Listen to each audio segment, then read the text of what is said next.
অনেকদিন থেকেই আমার একটা পাহাড় কেনার শখ, কিন্তু পাহাড় কে বিক্রি করে তা জানি না।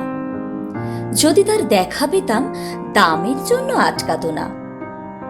আমার নিজস্ব একটা নদী আছে, সেটা দিয়ে দিতাম পাহাড়টার বদলে। কে না জানে পাহাড়ের চেয়ে নদীর দামই বেশি। পাহাড় স্থাণু, নদী বহমান। তবু আমি নদীর বদলে পাহাড়টাই কিনতাম, কারণ আমি ঠকতে চাই। নদীটাও অবশ্য কিনেছিলাম একটা দ্বীপের বদলে। ছেলেবেলায় আমার বেশ ছোট্টখাট্ট ছিমছাম একটা দ্বীপ ছিল, সেখানে অসংখ্য প্রজাপতি। শৈশবে দ্বীপটি ছিল আমার বড় প্রিয়। আমার যৌবনে দ্বীপটি আমার কাছে মাপে ছোট লাগলো।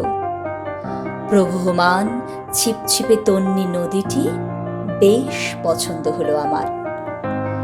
বন্ধুরা বলল, ওইটুকু একটা দ্বীপের বিনিময়ে এত বড় একটা নদী পেয়েছিস, খুব জিতেছিস তো। তখন জয়ের আনন্দে আমি বিহ্বল হতাম।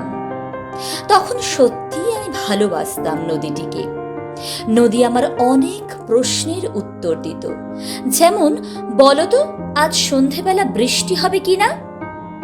সে বলতো, আজ এখানে দক্ষিণ গরম হাওয়া, শুধু একটি ছোট্ট দ্বীপে বৃষ্টি, সে কি প্রবল বৃষ্টি, যেন একটা উৎসব। আমি সেই দ্বীপে আর যেতে পারি না। সে জানতো, সবাই জানে, শৈশবে আর ফেরা যায় না। এখন আমি একটা পাহাড় কিনতে চাই। সেই পাহাড়ের পায়ের কাছে থাকবে গহন অরণ্য। আমি সেই অরণ্য পার হয়ে যাব, তারপর শুধু রুক্ষ কঠিন পাহাড়।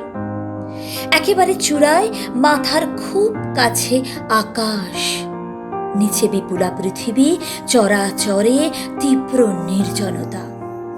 সেখানে আমার কণ্ঠস্বর কেউ শুনতে পাবে না। আমি ঈশ্বর মানি না, তিনি আমার মাথার কাছে ঝুঁকে দাঁড়াবেন না।